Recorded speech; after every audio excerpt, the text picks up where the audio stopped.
One reason we're here to have this conversation today is because there's been a lot of activity in the women's movement over the last 3 years or so.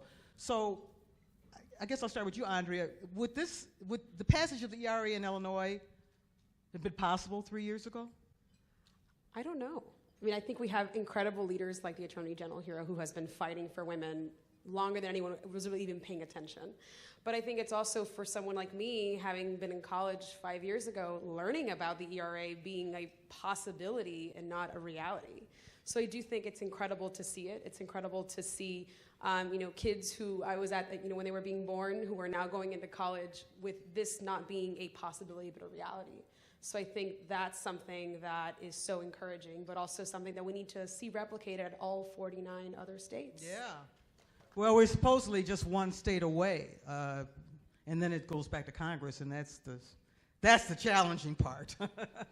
But after all these years, we're almost there. Jim, what do you think about would it have been possible 3 years ago? Or? I'm not sure either, but you know what I do know is that women are the most powerful force for change in the country right now. Without question. It's undeniable. On every front, politically, culturally, we are changing everything, and we're not just changing everything for women. We're taking responsibility for the future of this democracy in ways that are endlessly hopeful and incredibly powerful. And so I actually think that this is a moment that people have seeded over many years, right? This movement moment that we're in is the result of institutions like Women Employed and many others who've been building for years and years, and leaders like Sharmili who've been working for years and years and years, and like all the women on this stage who've been organizing for years and years and years.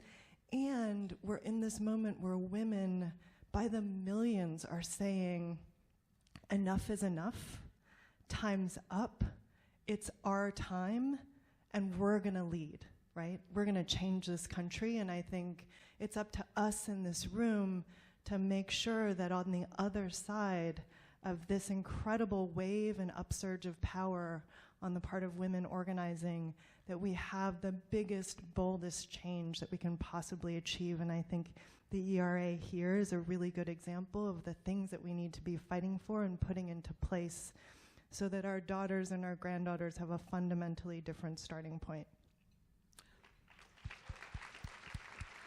Monica, your take.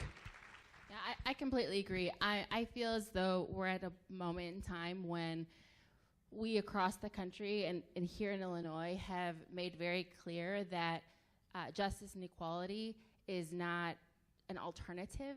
It's the only way, and it's the only way that we're going to accept the way forward. And so I feel as though this moment was made possible because of decades of work by many people before, but I think that in this particular moment, the chorus of people here and the chorus of people around the country saying, this is what we are about, this is what we are for, and this is who we're going to be as a state and as a nation, that is what is, I think, driving a lot of the changes at the state level and even the hope for big change at Congress in this moment. And I think that something happened, over the last few years where there was a switch that went off, and we went from being hopeful about the possibility to make change to determined to make it happen no matter what it takes. And I think that fundamentally when that switch went off and everyone said, okay, we're all in, we're gonna figure out how to pool our resources and how to collectively